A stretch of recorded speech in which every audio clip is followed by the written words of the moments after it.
नमस्कार, world news में आज भारतीय मूल की अमेरिकी एस्ट्रोनॉट सुनीता विलियम्स की धरती पर वापसी हो गई है। अंतरिक्ष में 9 महीने 14 दिन गुजारने के बाद इनकी वापसी हुई।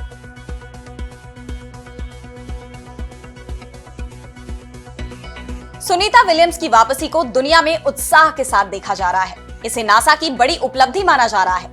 लेकिन स्पेसक्राफ्ट की लैंडिंग के दौरान एक वक्त ऐसा भी आया जब यान से नासा का संपर्क टूट गया। सबकी सांसें अटक गई, लेकिन आखिरकार सभी परेशानियों से जूझते हुए स्पेसक्राफ्ट की सुरक्षित लैंडिंग हो गई।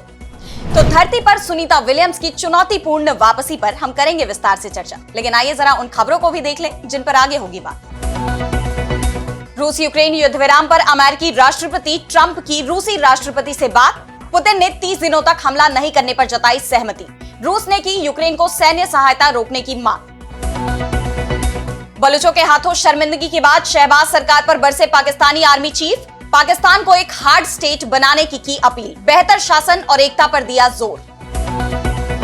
और चलते चलते में देखेंगे कैसे ली गई थी पूर्व अमेरिकी राष्ट्रपति जॉन एफ कैनेडी की जान। 60 साल बाद होगा पर्दाफाश। तो भारतीय मूल की अमेरिकी एस्ट्रोनॉट सुनीता विलियम्स की धरती पर वापसी किसी फिल्मी रोमांच से कम नहीं रही। पूरे 9 महीने 14 दिन बाद उनकी घर वापसी हुई। लेकिन यह सफर इतना आसान नहीं था। इसके बावजूद सभी चुनौतियों को पार करते हुए स्पेसएक्स के ड्रैगन स्पेसक्राफ्ट में नासा एस्ट्रोनॉट सुनीता विलियम्स और उनके साथी बुच विल्मोर की पृथ्वी पर सुरक्षित वापसी हो गई है। उनके साथ क्रू9 के 2 और एस्ट्रोनॉट अमेरिका के निक हेग और रूस के अलेक्जेंडर गोर्बुनोव भी शामिल है। इसे एक बड़ी उपलब्धि के तौर पर देखा जा रहा है। नासा के वैज्ञानिकों से लेकर पूरी दुनिया में खुशी की लहर दौड़ गई है। अमेरिकी राष्ट्रपति डोनाल्ड ट्रंप ने कहा कि वादा पूरा किया, तो हिंदुस्तान के प्रधानमंत्री नरेंद्र मोदी ने भी उनका धरती पर स्वागत करते हुए कहा कि धरती ने आपको मिस किया। अंतरिक्ष यात्रियों को लेकर ड्रैगन स्पेसक्राफ्ट हिंदुस्तान के समयानुसार 19 मार्च की सुबह 3:27 पर फ्लोरिडा के तट पर लैंड हुआ। और जैसा कि नासा ने पहले ही बताया था कि ड्रैगन कैप्सूल के अलग होने से लेकर समुद्र में लैंडिंग तक उनकी वापसी में करीब 17 घंटे लगेंगे, ठीक वैसा ही हुआ। हालांकि इस दौरान एक वक्त ऐसा भी आया जब मिशन नियंत्रकों का अंतरिक्ष यात्रियों को वापस ला रहे क्रू ड्रैगन कैप्सूल से संपर्क टूट गया। लेकिन 7 मिनट के ब्लैकआउट के बाद तड़के लगभग 3:20 पर स्पेसक्राफ्ट से संपर्क दोबारा बहाल हुआ। यह वक्त किसी भी स्पेसक्राफ्ट के पृथ्वी के वायुमंडल में प्रवेश के लिए बहुत निर्णायक होता है, क्योंकि इस दौरान तापमान सामान्य से बहुत ज्यादा होने के कारण स्पेसक्राफ्ट के क्रैश होने की संभावना बढ़ जाती है। 2003 में जब कल्पना चावला अंतरिक्ष से लौट रही थी, तब भी कुछ ऐसा ही हुआ था और उनका यान क्रैश हो गया था। और यह ब्लैकआउट हर अंतरिक्ष यान के साथ होना तय है, क्योंकि जैसे ही अंतरिक्ष यान पृथ्वी के घने वायुमंडल में प्रवेश करता है, उस पर भारी दबाव और घर्षण पैदा होता है, जिससे विमान का बाहरी हिस्सा करीब 1926 डिग्री सेल्सियस तक गर्म हो जाता है। गर्मी के कारण कैप्सूल के बाहर प्लाज्मा बन जाता है, जिससे 10 मिनट तक संचार बाधित हो सकता है। नासा एस्ट्रोनॉट वुडी होबर्ग ने इसे लेकर बताया कि अंतरिक्ष यान पर मौजूद अंतरिक्ष यात्री इस पल का इंतजार कर रहे थे। वे पूरी तरह से शांत रहे। अंतरिक्ष यान के बाहरी हिस्से पर सुरक्षात्मक हीट शील्ड लगी होती है और जैसे ही वायुमंडल में यान दोबारा प्रवेश करता है, उसके अंदरूनी हिस्से को ठंडा किया जाता है, जिससे यात्रियों को सामान्य तापमान पर रखा जा सके। और इस बार भी इस मिशन में तैनात सभी यात्री इसके लिए पहले से ही तैयार थे। इस चुनौती को पार करते हुए स्पेसक्राफ्ट ने सफलतापूर्वक समुद्र में लैंडिंग की और जैसे ही ड्रैगन कैप्सूल लैंड हुआ, रिकवरी टीम यान को बाहर निकालने पहुंची। उस दौरान डॉल्फिन्स का झुंड कैप्सूल के चारों ओर तैरता नजर आया। इस मंजर ने सबका दिल जीत लिया, मानो वो भी इनके स्वागत में पहुंचे हो। नासा के रिकवरी वेसल ने कैप्सूल को पानी से बाहर निकाला और बड़ी ही सावधानी के साथ उसके साइड हैच को पहली बार सितंबर के बाद खोला गया। रिकवरी क्रू कैमरे के साथ अंदर गया तो एस्ट्रोनॉट्स ने हाथ हिलाकर अभिवादन किया। सबसे पहले क्रू कमांडर निक हेग को स्ट्रेचर पर बाहर लाया गया। उनके बाद अलेक्जेंडर गोर्बुनोव, फिर सुनीता विलियम्स और सबसे आखिर में क्रू9 के चौथे एस्ट्रोनॉट बुच विल्मोर को बाहर लाया गया। इसके बाद यात्रियों को तुरंत ह्यूस्टन भेजा गया, जहां वे 45 दिनों की देखभाल और पुनर्वास की प्रक्रिया से गुजरेंगे। आपको बता दें कि सुनीता विलियम्स और बुच विल्मोर बोइंग और नासा के 8 दिन के joint crew flight test mission पर गए थे, लेकिन यान में तकनीकी खराबी के कारण उनकी वापसी अटक गई और अब 286 दिन अंतरिक्ष में बिताने के बाद उन्होंने धरती की ताजा हवा में एक बार फिर सांस ली है। लेकिन अंतरिक्ष में इतना लंबा समय बिताने के बाद उनके स्वास्थ्य पर इसका गहरा प्रभाव पड़ सकता है, जिसमें हड्डियों और मांसपेशियों का कमजोर होना, puffy head bird leg syndrome, समेत मानसिक स्वास्थ्य पर असर पड़ना भी शामिल है। इन सब से उबरने में उन्हें काफी वक्त लग सकता है। और अब बढ़ते हैं अगली खबर की तरफ, जहां हम बात करेंगे रूस यूक्रेन के बीच युद्ध विराम की। तो रूस और यूक्रेन के बीच करीब 3 साल से चल रही जंग अब थमती दिख रही है। अमेरिका के राष्ट्रपति डोनाल्ड ट्रंप और रूसी राष्ट्रपति व्लादिमीर पुतिन के बीच हुई बातचीत में युद्ध विराम को लेकर आगे बढ़ने की बात हुई है। रूस ने यूक्रेन में ऊर्जा और बुनियादी ढांचे पर 30 दिन तक हमले रोकने का भरोसा दिया है। इस बातचीत के बाद राष्ट्रपति ट्रंप ने सोशल मीडिया पर एक पोस्ट किया, जिसमें उन्होंने कहा कि रूस के राष्ट्रपति पुतिन के साथ मेरी फोन पर बातचीत बहुत अच्छी और प्रोडक्टिव रही। शांति के लिए अनुबंध के कई तत्वों पर चर्चा की गई, जिसमें यह तथ्य भी शामिल है कि हजारों सैनिक मारे जा रहे हैं और राष्ट्रपति पुतिन और राष्ट्रपति जेलेंस्की दोनों इसे समाप्त होते देखना चाहते हैं। राष्ट्रपति पुतिन सभी ऊर्जा और बुनियादी ढांचे पर तत्काल युद्ध विराम पर सहमत हुए हैं। हम पूर्ण युद्ध विराम के लिए तेजी से काम करेंगे और इस बहुत भयानक युद्ध को समाप्त करेंगे।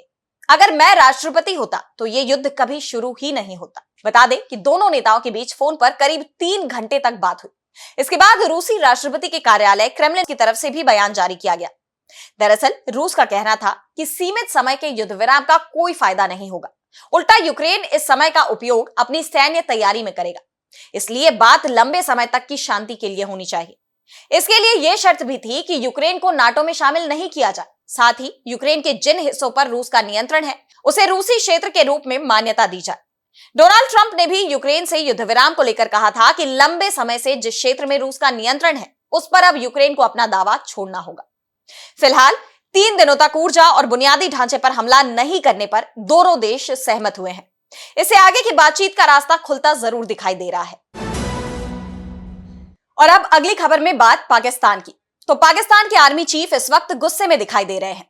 ये गुस्सा वैसे तो बलूच विद्रोहियों के खिलाफ होना चाहिए, जिन्होंने पाकिस्तान की सेना की नींद उड़ा दी है, लेकिन आर्मी चीफ का गुस्सा अपनी सरकार पर ही भड़क उठा है। दरअसल पाकिस्तान की आर्मी इस वक्त संकट में दिख रही है। बलूच विद्रोही लगातार उसे निशाना बना रहे हैं और हाल ही में बलूच लिबरेशन आर्मी ने ट्रेन हाईजैक कर ली थी, जिसमें 214 लोगों की जान लेने का दावा बीएलए की तरफ से किया गया था। इसके बाद पाकिस्तानी आर्मी के एक काफिले को निशाना बनाया गया, जिसमें बीएलए ने 90 सैनिकों की जान लेने का दावा किया था। बीएलए के लगातार हो रहे इन हमलों के चलते पाकिस्तान आर्मी चीफ जनरल असीम मुनीर अब अपनी ही सरकार पर बरस गए। पाकिस्तानी आर्मी चीफ ने राष्ट्रीय सुरक्षा पर संसद की समिति की एक उच्च स्तरीय बैठक के दौरान शहबाज सरकार को जमकर सुनाया। उन्होंने पीएम शहबाज शरीफ से शासन को सुधारने के लिए कहा। आर्मी चीफ ने कहा कि सख्त देश नहीं होने की वजह से लोगों को अपनी जानें गंवानी पड़ रही हैं। आपको बता दें कि इस बैठक को नेशनल असेंबली के स्पीकर अयाज सादिक ने बुलाया था। इसमें पीएम शहबाज शरीफ से लेकर ज्यादातर पार्टियों के बड़े नेता मौजूद थे, लेकिन इमरान खान की पार्टी पीटीआई ने इसका बहिष्कार किया। बैठक में पाकिस्तान के आर्मी चीफ ने अपनी सरकार को संदेश देते हुए कहा कि हमें अपने राजनीतिक और व्यक्तिगत हितों से ऊपर उठकर पाकिस्तान की सुरक्षा के लिए एक स्वर में काम करना होगा। अफगानिस्तान समर्थित उग्रवाद से लड़ना पाकिस्तान के लिए अस्तित्व का खतरा है।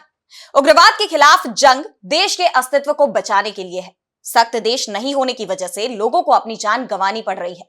शासन में इस खाई को कब तक पाकिस्तानी सेना और उसके सैनिकों के खून से भरा जाता रहेगा। सेना प्रमुख ने सीधे सीधे पाकिस्तान की सरकार पर शासन व्यवस्था को सही तरीके से नहीं चलाने के आरोप लगा दिए। इसके साथ ही उन्होंने यह भी दावा कर दिया कि पाकिस्तान की सेना मुल्क की हिफाजत के लिए हमेशा तैयार है। जो लोग ये समझते हैं कि वे आतंकवाद के जरिए पाकिस्तान को कमजोर कर सकते हैं, उन्हें यह जानना चाहिए कि हम एकजुट हैं और न केवल उन्हें हराएंगे बल्कि उनकी मदद करने वालों को भी हराएंगे। इससे पहले पाकिस्तान सरकार ने भी हिंदुस्तान और अफगानिस्तान पर आरोप लगाया था कि उन्होंने बलूच लिबरेशन आर्मी को इस हमले में मदद दी। हालांकि हिंदुस्तान ने सभी आरोपों को खारिज कर दिया था। और अब चलते चलते में देखेंगे कैसे गई थी अमेरिका के 35वें राष्ट्रपति जॉन एफ कैनेडी की जान। खुला बड़ा राज। तो जॉन एफ कैनेडी ने 1961 में अमेरिका के राष्ट्रपति का पदभार संभाला था। जिस समय वो राष्ट्रपति चुने गए थे तब उनकी उम्र मात्र 44 साल की थी। वो अमेरिका के राष्ट्रपति बनने वाले सबसे युवा नेता थे, लेकिन राष्ट्रपति बनने के 2 साल बाद ही 22 नवंबर 1963 को टेक्सास के डलास शहर में उन्हें गोली मार दी गई, जिससे उनकी जान चली गई। ये घटना इतिहास के फाइलों में बंद होकर रह गई, लेकिन इससे जुड़े सवाल कभी खत्म नहीं हुए। राष्ट्रपति की जान किसने ली थी? क्या इसमें सिर्फ एक हमलावर ली हार्वे ओसवाल्ड शामिल था, या सीआईए और विदेशी खुफिया एजेंसियों की मदद से यह हमला हुआ था, या कैनेडी की अपनी ही सरकार से जुड़े लोगों ने उनके खिलाफ साजिश की? इन सब सवालों के जवाब आज भी अंधेरे में है और अब अमेरिकी राष्ट्रपति डोनाल्ड ट्रंप के फैसले से इस गुत्थी के सुलझने की उम्मीद लगाई जा रही है।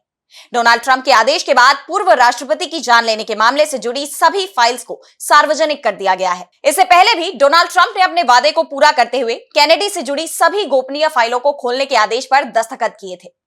ट्रंप की राष्ट्रीय खुफिया निदेशक तुलसी गबार्ड ने मंगलवार को सोशल मीडिया प्लेटफॉर्म एक्स पर एक पोस्ट में रिकॉर्ड्स को जारी करने के लिए एक लिंक शेयर किया।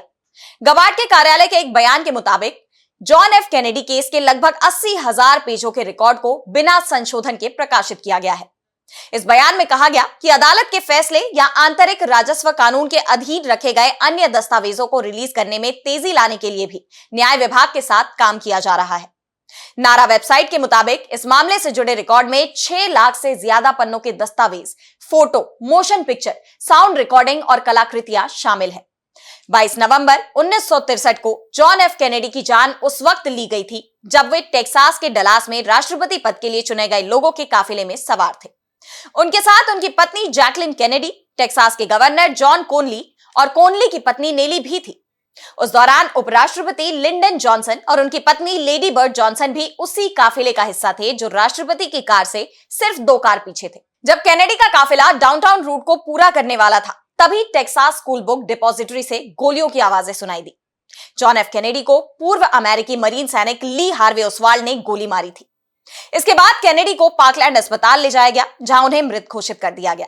24 वर्षीय ली हार्वे ओसवाल्ड को तुरंत गिरफ्तार कर लिया गया था और इसके 2 दिन बाद उस पर मुकदमा शुरू होने से पहले ही जेल लाते समय नाइट क्लब के मालिक जैक रूबी ने ओसवाल्ड को गोली मार दी, जिससे उसकी भी जान चली गई। इसके अगले साल राष्ट्रपति लिंडन बी जॉनसन ने इस पूरी घटना की जांच के लिए वॉरेन आयोग की स्थापना की और जांच पूरी होने के बाद निष्कर्ष ये निकला कि जान लेने वाला ओसवाल्ड अकेला ही था और इस साजिश का कोई भी सबूत नहीं मिला। तो आज इस वर्ल्ड बुलेटिन में इतना ही। देश दुनिया की तमाम बड़ी खबरों के लिए बने रहिए डीबी लाइव के साथ और मुझे दीजिए इजाजत। नमस्कार।